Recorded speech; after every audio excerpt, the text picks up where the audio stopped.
تو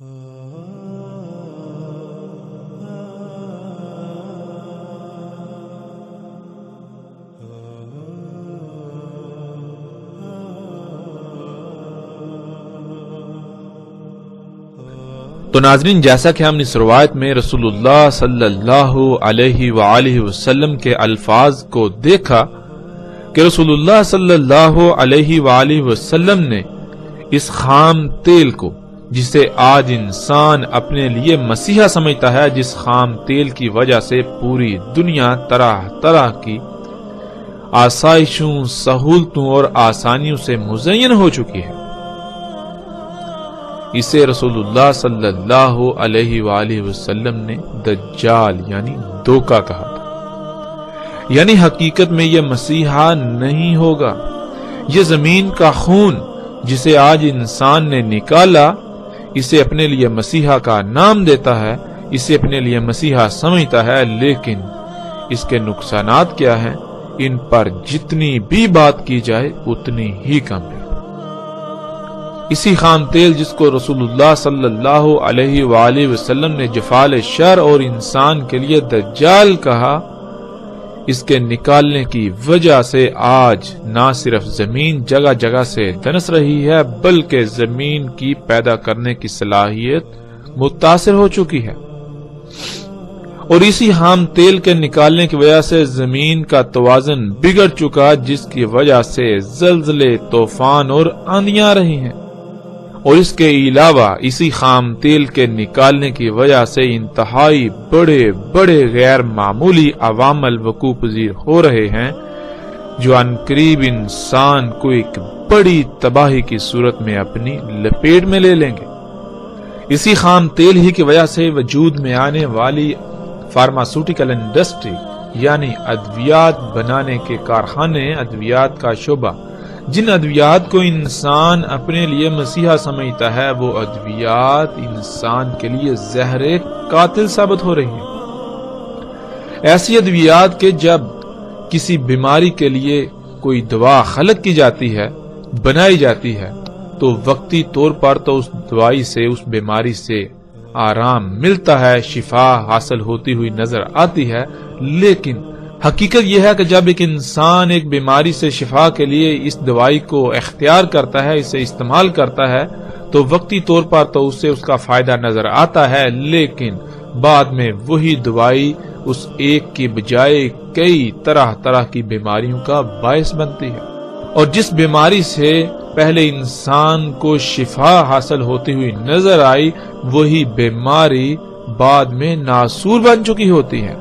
اور یہ دجل ایسا دجل ہے کہ جس کو سمجھنا انتہائی مشکل ہے۔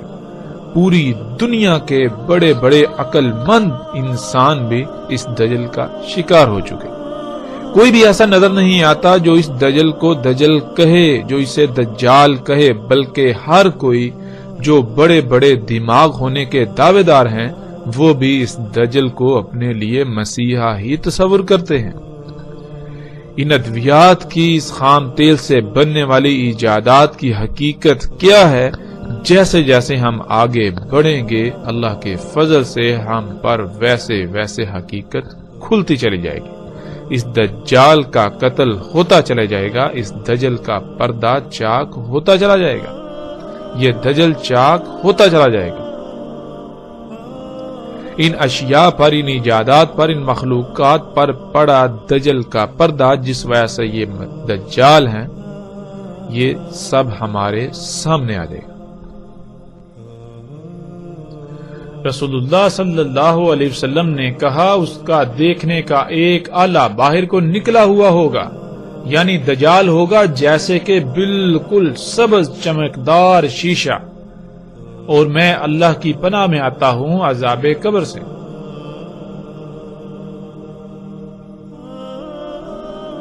ناظرین، اس روایت میں لفظ انبت استعمال ہوا ہے۔ یہ لفظ بہت وسیع اور بہت سی وسعتوں کا حامل ہے۔ ان میں غالب ترین معنوں کو ہم بیان کریں گے۔ ان میں پہلا معنی یہ ہے، انسانوں، جانوروں، درختوں، چرند پرند سمیت تمام جاندار مخلوقات میں مداخلت کرنے، خود خلق کرنے، پیدا کرنے کی غرض سے انہیں چھیڑ چھاڑ چیر پھاڑ کر کے ان کی ساخت، خلق کرنے کی معلومات سمیت زیادہ سے زیادہ علم حاصل کرنے کے لیے ان کی گہرائیوں تک دیکھنے کی صلاحیت رکھنے والے آلات یا صلاحیت رکھنے والا آلہ، جیسا کہ سکرین پر نظر آنے والی تصاویر میں ہم ایسے تمام کے تمام آلات کو دیکھ سکتے ہیں جن آلات کے ساتھ انسانوں، جانوروں، درختوں، چرند پرند سمیت تمام کے تمام جانداروں میں مداخلت کر کے خود خلق کرنے کے لیے علم حاصل کرنے کی غرض سے انہیں چیر پھاڑ کر کے معلومات حاصل کی جا رہی ہیں، ان کی گہرائیوں تک دیکھا جا رہا ہے۔ ناظرین، اس لفظ کا دوسرا معنی جو پہلے معنی سے انتہائی قریب تر ہے وہ یہ ہے فصلوں، درختوں، پھلوں پھولوں یعنی نباتات وغیرہ میں مداخلت کرنے کی غرض سے، خود پیدا کرنے اگانے کی غرض سے انہیں چیر پھاڑ کر گہرائی تک علم حاصل کرنے کے لیے باریکیوں گہرائیوں تک دیکھنے کی صلاحیت رکھنے والا آلہ۔ پھر اسی طرح ناظرین اس کا تیسرا معنی ہے ایسا دیکھنے کا آلہ جو انگور کی طرح باہر کو نکلا ہوا ہو۔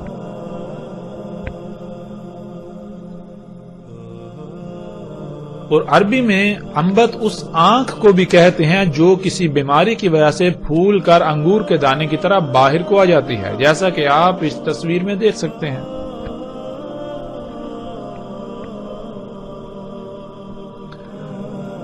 اب ناظرین ہمارے اوپر فرض بنتا ہے کہ ہم اپنے ارد گرد غور و فکر کریں، کیا آج انسان کی خلق کردہ ایسی مخلوقات موجود ہیں، ایسی ایجادات موجود ہیں جن سے یہ سب کام لیا جا رہا ہے جس کا ذکر رسول اللہ صلی اللہ علیہ وسلم نے کیا؟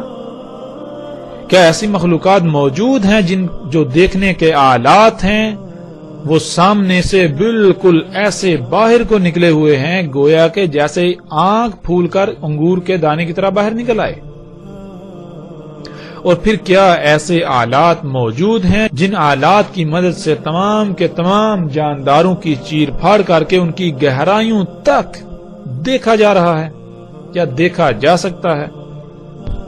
اور جب ہم اپنے ارد گرد نگاہ دوڑائیں، غور و فکر کریں، تو ہمارے سامنے ایسے لا تعداد آلات آتے ہیں جو نہ صرف انسان کے خلق کردہ ہیں بلکہ ان سے بالکل وہی کام لیا جا رہا ہے جس کا ذکر رسول اللہ صلی اللہ علیہ وسلم نے کیا۔ اور حیران کن طور پر آج انسان، تقریباً پوری دنیا کے انسان ان آلات کو اپنے لیے مسیحا تصور کیے ہوئے ہیں۔ ان کے نقصانات کیا ہیں؟ ان کا دوسرا پہلو جسے انسان یکسر نظر انداز کرتے ہیں، جس سے اپنی آنکھیں بند کر لیتے ہیں، اس کی بھی ہم وضاحت کریں گے، اس کو سامنے لائیں گے آگے جا کر۔ اور ناظرین وہ کون سے ایسے آلات ہیں، وہ کون سی ایسی مخلوقات ہیں انسان کی ہی خلق کردہ جو سامنے سے ایک چمکدار صاف ستھرے سرسبز شیشے کی مانند شیشے کی ہیں، باہر کو ایسے نکلی ہوئی گویا کہ پھولی ہوئی آنکھ انگور کی طرح؟ اور جب ہم غور و فکر کریں تو حیران کن طور پر ایسے کئی آلات ہمارے سامنے آ جاتے ہیں۔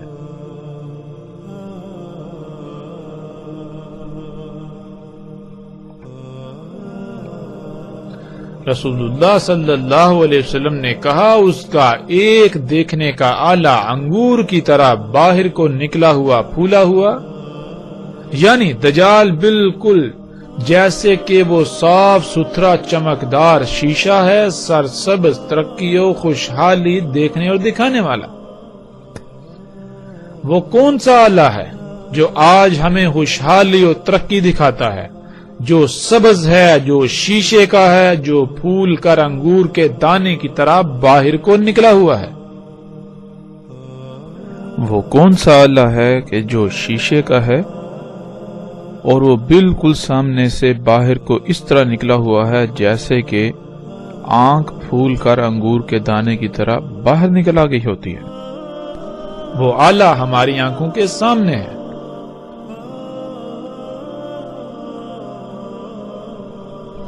اور پھر رسول اللہ صلی اللہ علیہ وسلم نے اسی روایت میں دجال کے اس فتنے کو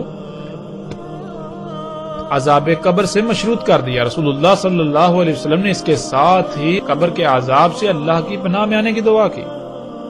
عذاب قبر کیا ہے؟ جب تک ہم اسے نہیں سمجھیں گے ہمیں اس بات کی سمجھ نہیں آئے گی۔ اس وقت ہم عذاب قبر پر بات نہیں کریں گے کیونکہ یہ الگ موضوع ہے جس کا ذکر ہم آگے جا کر کریں گے، لیکن مختصر بات کرتے ہوئے آگے بڑھیں گے۔ اللہ سبحانہ و تعالیٰ نے قرآن میں ان انسانوں کو مردہ اور قبروں میں قرار دیا جو غور و فکر نہیں کرتے، جو آنکھوں، کانوں اور دل کا استعمال اس طرح سے نہیں کرتے، ان مقاصد کے لیے نہیں کرتے جس مقصد یا جن مقاصد کے لیے اللہ سبحانہ و تعالیٰ نے یہ عطا کی۔ پھر قرآن کے دوسرے مقام پر اللہ سبحانہ و تعالیٰ ایسے انسان جو غور و فکر نہیں کرتے ان کو دل کا اندھا قرار دیتے ہیں۔ تیسرے مقام پر اللہ سبحانہ و تعالیٰ ایسے انسانوں کو جو غور و فکر نہیں کرتے ان کو چوپائے جانور قرار دیتے ہیں۔ اور جب ہم غور و فکر کریں تو یہ بات بالکل کھل کر واضح ہو جاتی ہے کہ عذاب قبر یا قبر کیا ہے۔ ناظرین، اللہ سبحانہ و تعالیٰ نے انسان کے بارے میں قرآن میں جو بات واضح کی وہ یہ کہ اللہ سبحانہ و تعالیٰ نے کہا کہ تم پہلے اموات تھے، پھر تمہیں حیا کیا یعنی زندہ کیا، اس بشری شکل میں لے کر آئے، پھر دوبارہ تم اموات ہو جاؤ گے، پھر دوبارہ تمہیں حیا کیا جائے گا، زندہ کیا جائے گا، جوڑا جائے گا۔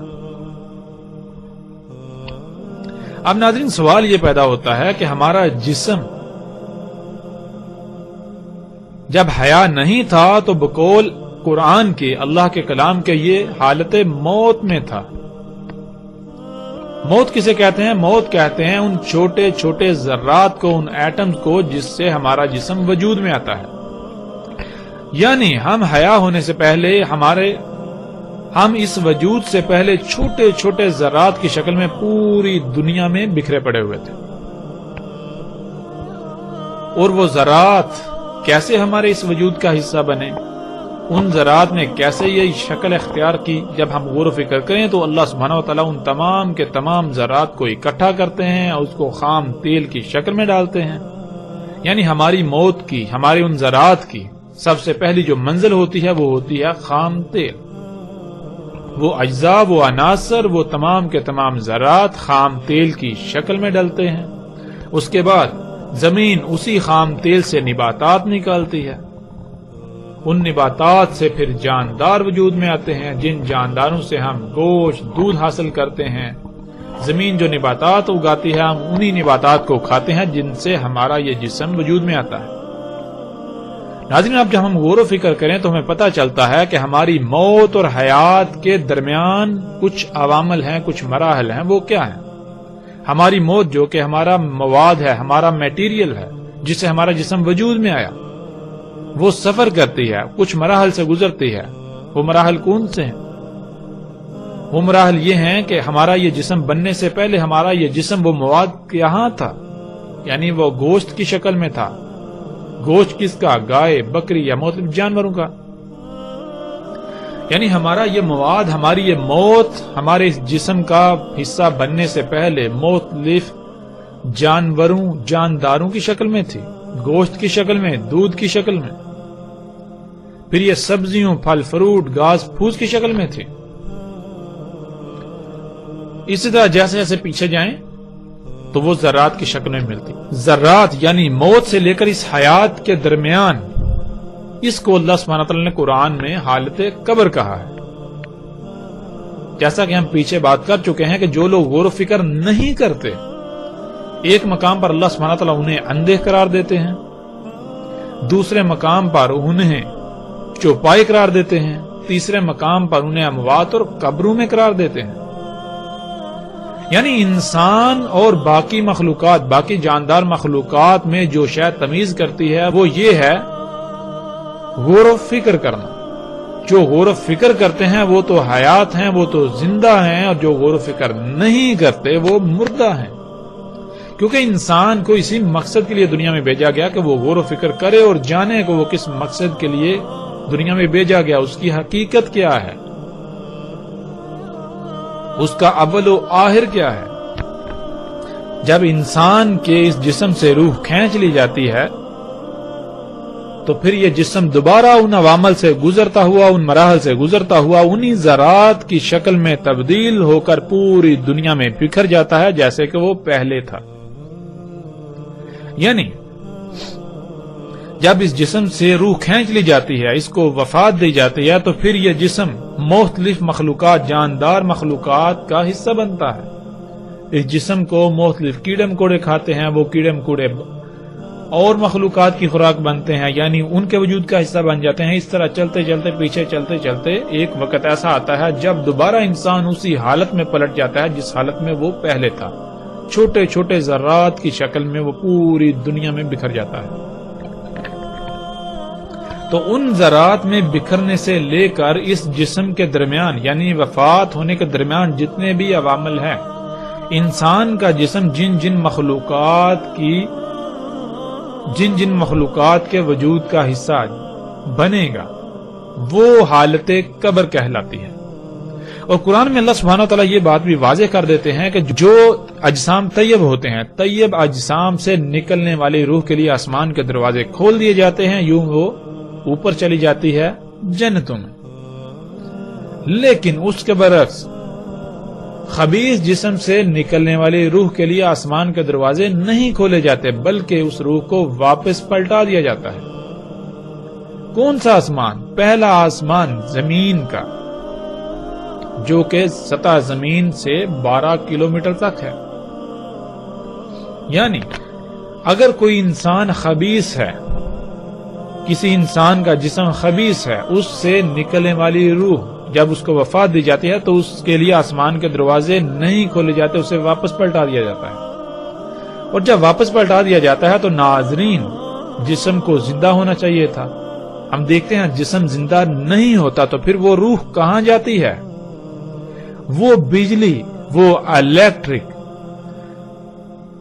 جس نے ہمارے اس وجود کو زندہ کیا، وہ روح، وہ الیکٹرک، وہ بجلی پھر ان کو ایکٹیو کر دیتی ہے جو وجود، جو مخلوقات، جو جاندار، جو جانور وغیرہ ہمارے اس جسم سے وجود میں آتے ہیں، وہ ہے حالت قبر۔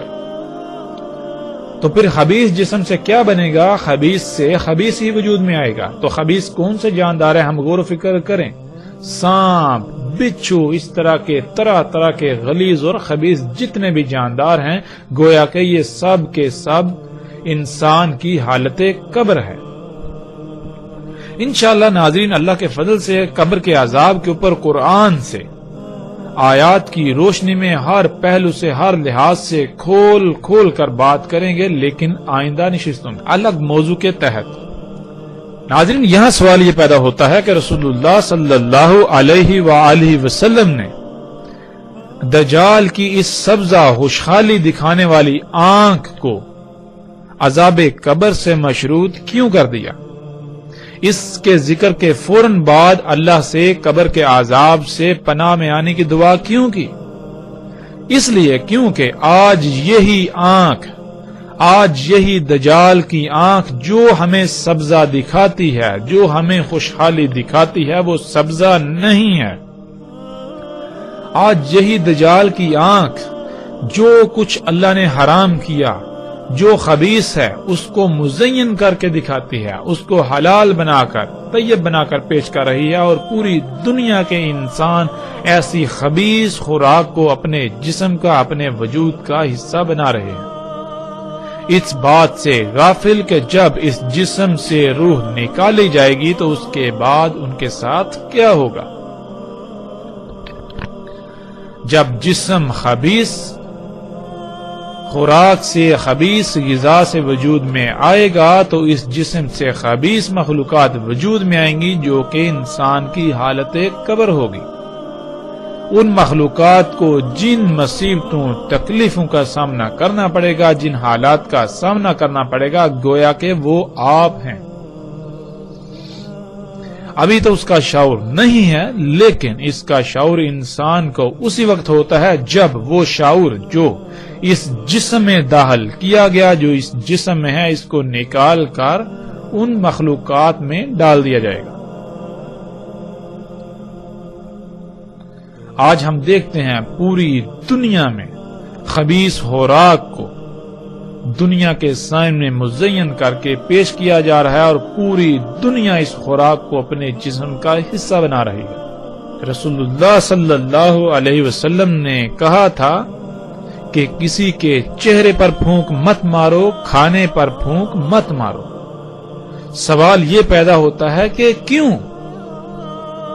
اس کا جواب یہ ہے، اس لیے کہ جب انسان پھونک مارتا ہے تو انسان کے جسم سے یا انسان کے منہ سے جو ہوا خارج ہوتی ہے، آج ہم اسے کاربن ڈائی آکسائڈ کا نام دیتے ہیں۔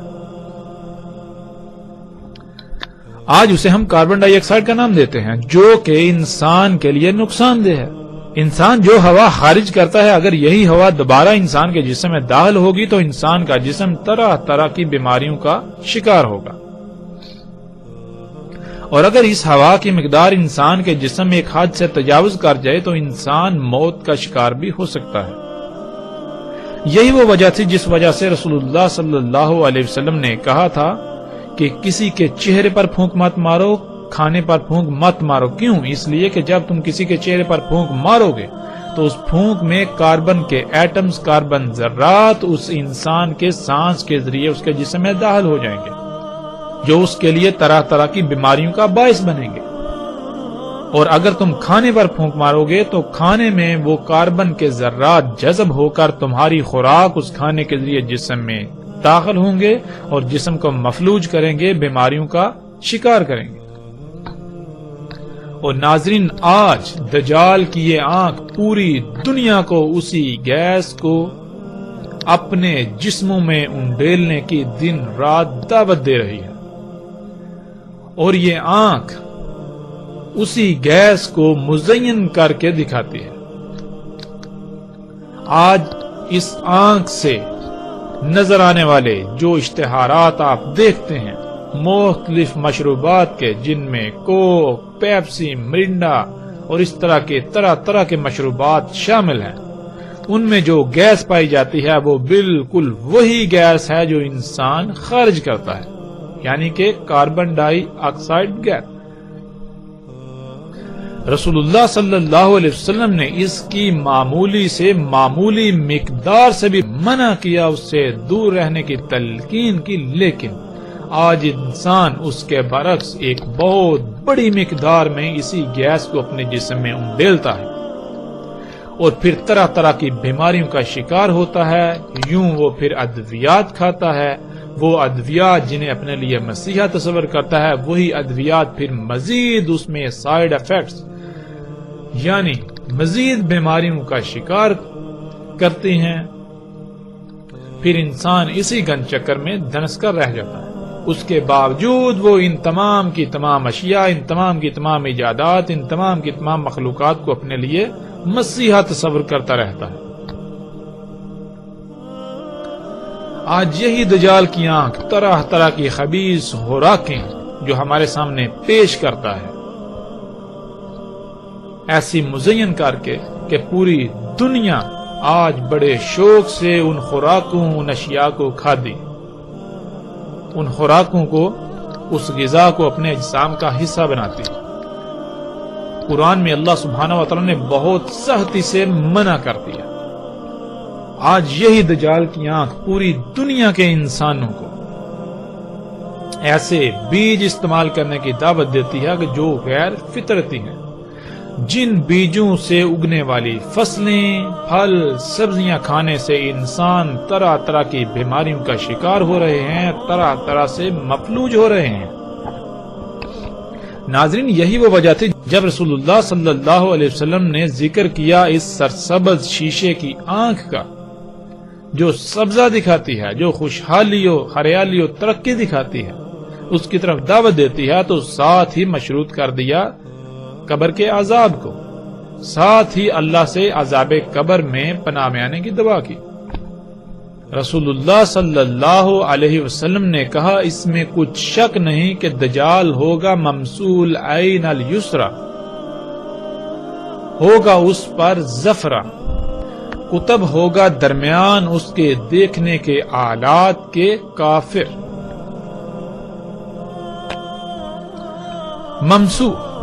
ممسو کہتے ہیں بالکل سپاٹ، بالکل صاف، اتنا چمکدار کے بیچ سے عکس نظر آئے، گھس کر ایسے صاف کیا ہوا جیسے کہ چمکتا ہوا شیشہ، کچھ مٹا ہوا، کسی شے کو باریک بینی سے اس کے چپے چپے کو دیکھ کر نقشہ بنانے کی صلاحیت ہونا، یا جو دیکھنا اسے حفظ یعنی ریکارڈ کرنے کی صلاحیت ہونا، پوشیدہ اشیاء یا کسی بھی شے کی تلاش کے لیے کسی جگہ یا کسی بھی شے کا انگ انگ بہت ہی باریک بینی سے چھان مارنا، سکین کرنے والا۔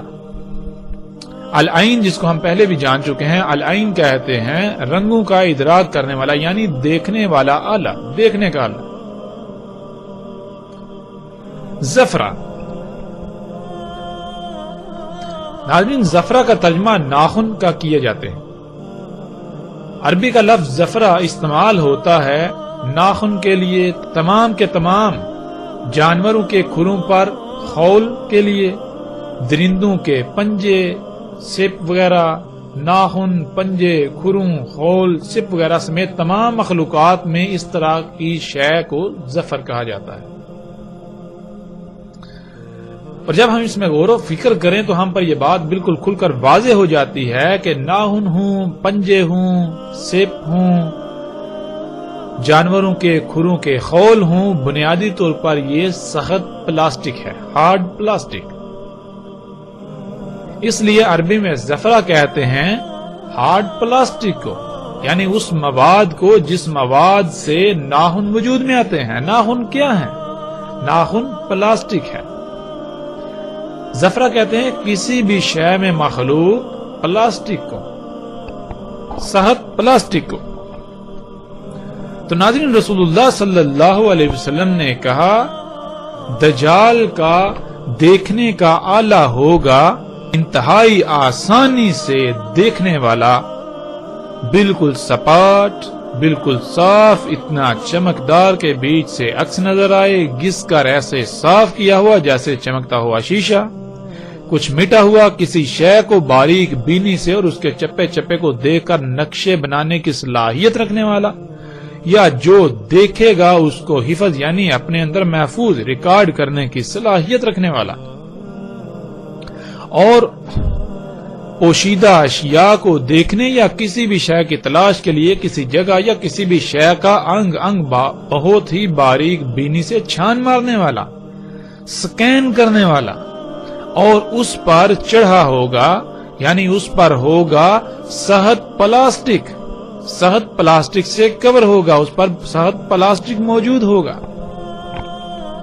تو ناظرین آج جب ہم اپنے ارد گرد غور و فکر کریں اور دیکھیں کیا انسان کی خلق کردہ ایسی کوئی مخلوقات ہیں جن میں ایسی تمام باتیں موجود ہیں جن کا ذکر محمد رسول اللہ صلی اللہ علیہ وآلہ وسلم نے کیا، جب ہم غور و فکر کریں تو ہم دنگ رہ جاتے ہیں۔ ہاں بالکل ایسی تمام کی تمام مخلوقات موجود ہیں۔ آج ایسے وہ تمام کے تمام آلات موجود ہیں جن میں ایسی تمام خصوصیات موجود ہیں جن آلات کو آج ہم کیمروں کا نام دیتے ہیں، یعنی کیمرے۔ موبائلز میں موجود کیمرے جو بالکل سپاٹ ہیں، چپٹے، جتنے بھی ایسے آلات ہیں ان کا شیشہ ایسا چمکدار ہوتا ہے جیسے گھس کر صاف کیا ہوا۔ سب میں یہ صلاحیت موجود ہے کہ وہ جو دیکھتے ہیں اسے اپنے اندر ریکارڈ یعنی محفوظ کرنے کی صلاحیت رکھتے ہیں۔ انہی کیمروں کی مدد سے آج دنیا کے چپے چپے کو دیکھا جا رہا ہے۔ انہی کیمروں کی مدد سے آج دنیا کے نقشے بنائے جاتے ہیں، یہاں تک کہ جو دنیا کا جدید ترین نقشہ ہے اور مصدقہ ترین، سب کا قابل اعتماد ترین جو نقشہ ہے اسے آج گوگل ارتھ کا نام دیا جاتا ہے، گوگل ارتھ کہا جاتا ہے، وہ بھی اسی دجال کی عین سے بنایا گیا، جو کہ دجال کے راس یعنی دجال کے انسان کی خلق کردہ مخلوقات کے بلند ترین مقام میں نصب ہے۔ یوں رسول اللہ صلی اللہ علیہ وسلم کے ایک ایک لفظ کی تصدیق ہوتی ہے۔ آج ہم ایسی تمام مخلوقات یعنی انسان کی خلق کردہ ایسی تمام اشیاء کو دیکھ سکتے ہیں جو ایسے آلات ہیں جن سے دیکھنے کی صلاحیت ہے،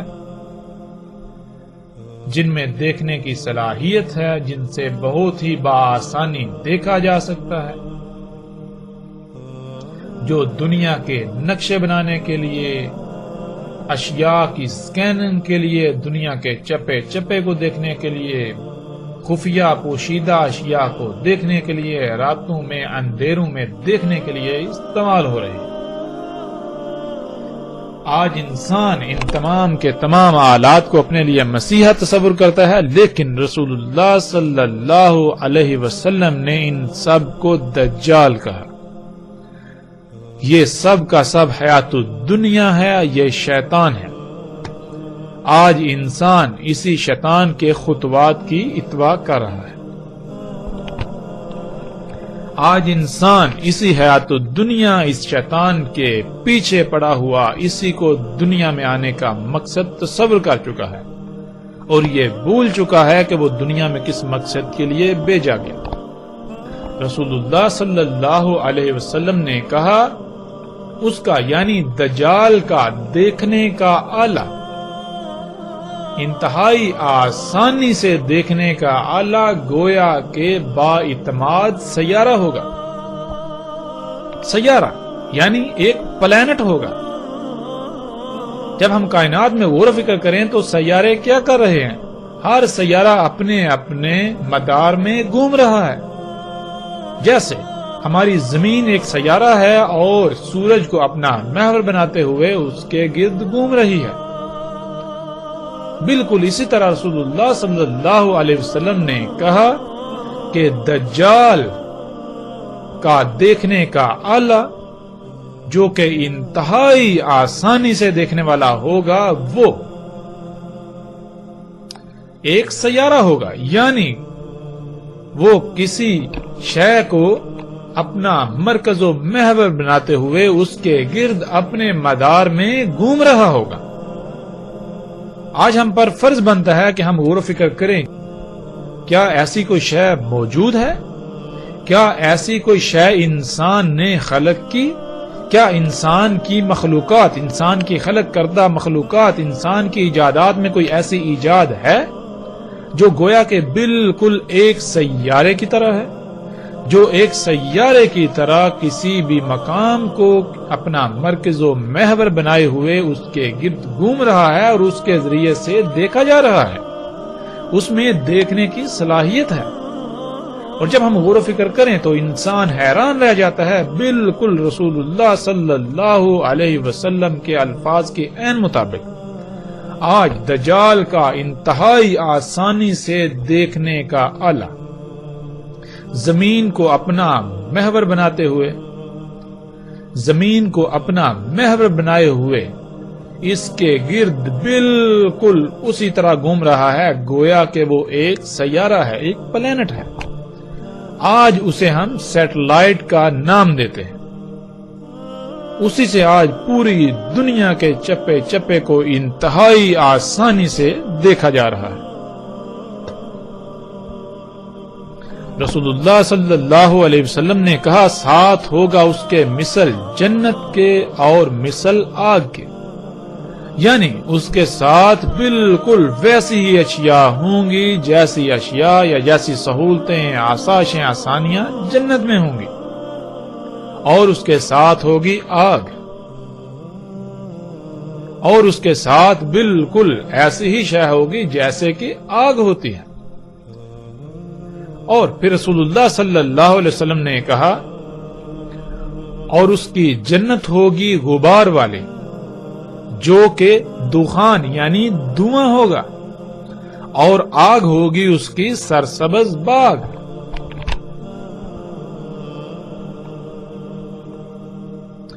رسول اللہ صلی اللہ علیہ وسلم نے کہا اور ساتھ ہوگا اس کے مثل جنت کے اور مثل آگ کے، اور جنت ہوگی اس کی غبار سے بری ہوئی جو کہ دھواں ہوگا، اور آگ اس کی سرسبز باغ ہوگی۔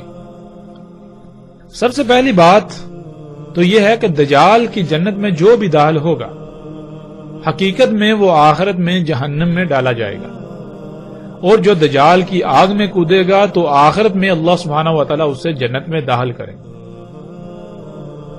اس کا ایک پہلو تو یہ ہے، لیکن اس کے علاوہ دنیا میں بھی دجال کی جنت حقیقت میں جہنم ہوگی، حقیقت میں دھویں سے بری ہوئی۔ جنت کسے کہتے ہیں؟ آسائشیں، سہولتیں اور آرام دہ جگہ کو، جہاں انسان کی خواہشات کی تکمیل ہو، جو انسان چاہے اسے حاصل ہو جائے۔ اور آج ہم دیکھتے ہیں کہ پوری دنیا جو کہ جنت کا منظر پیش کر رہی ہے، انسان جو چاہتا ہے اسے حاصل ہو رہا ہے، طرح طرح کی آسائشیں، سہولتیں، آسانیاں میسر ہیں، آرام بہت ہے، دل لبا دینے والی مزین اشیاء ہیں، لیکن یہ جنت پوری کی پوری جنت دھویں سے بری ہوئی ہے، اور اسی دھویں کی وجہ سے لا تعداد بیماریاں، حادثات، طوفان، زلزلے اور مصیبتوں سے انسان گرا ہوا ہے۔ کیوں رسول اللہ صلی اللہ علیہ وآلہ وسلم کے الفاظ کے عین مطابق آج جن معاشروں، جن سوسائٹیوں کو انسان اپنے لیے جنت تصور کیے ہوئے ہیں، آسائشیں، سہولتیں، آرام سے بری ہوئی جگہ تصور کرتا ہے، وہ دھویں سے بری ہوئی ہیں، اور اس دھویں کی وجہ سے جہنم کا منظر پیش کر رہی ہیں، اور ہم اپنی آنکھوں سے یہ مناظر آج دیکھ سکتے ہیں۔ اور جہاں آگ برسائی جا رہی ہے وہ جگہیں صرف اور صرف وہی ہیں جو فطرت پر ہیں، جو حقیقتاً سرسبز باغ ہیں۔ ایسے لوگوں کو آج چن چن کر مارا جا رہا ہے، ان پر آگ برسائی جا رہی ہے جو یہ کہتے ہیں کہ دین فطرت ہے اور فطرت پر قائم ہونا ہے، ہم فطرت پر قائم ہونا چاہتے ہیں، دنیا کو فطرت پر قائم کرنا چاہتے ہیں۔ اسی دجال کی جنت کے بارے میں چند خبریں آپ کے سامنے۔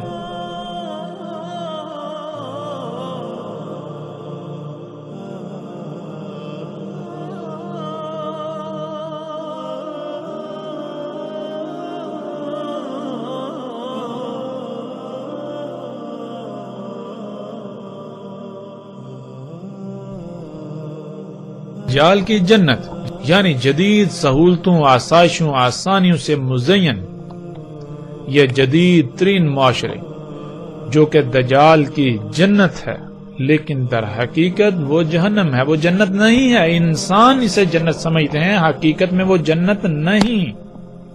حقیقت کیا ہے؟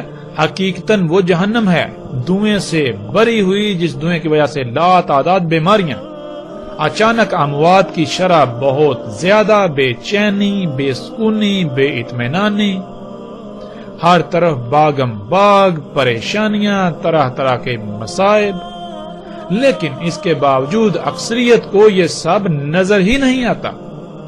وہ انہی معاشروں میں رہنے کے خواب دیکھتے ہیں اور انہیں یہ معاشرے جنت نظر آتے ہیں، حالانکہ یہ نہ صرف دھوکہ ہے بلکہ اس کی حقیقت دنیا میں بھی جہنم اور آخرت میں بھی جہنم ہے۔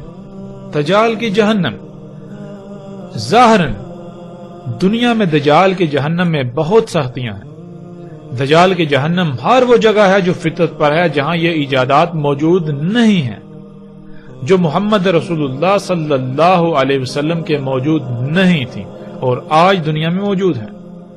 ایسی جگہ حقیقتاً سرسبز باغات اور خامیوں، نقائص و بیماریوں سے پاک ہیں۔ یوں وہ حقیقتاً دنیا میں بھی سرسبز باغات، جنت اور آخرت میں بھی ایسے لوگوں کو جنت میں داخل کیا جائے، اور اس کے علاوہ ہر وہ جگہ جہاں دین قائم ہو وہ دجال کی جہنم ہے، دجال کی آگ ہے یہاں، یعنی وہاں آگ برسائی جائے گی۔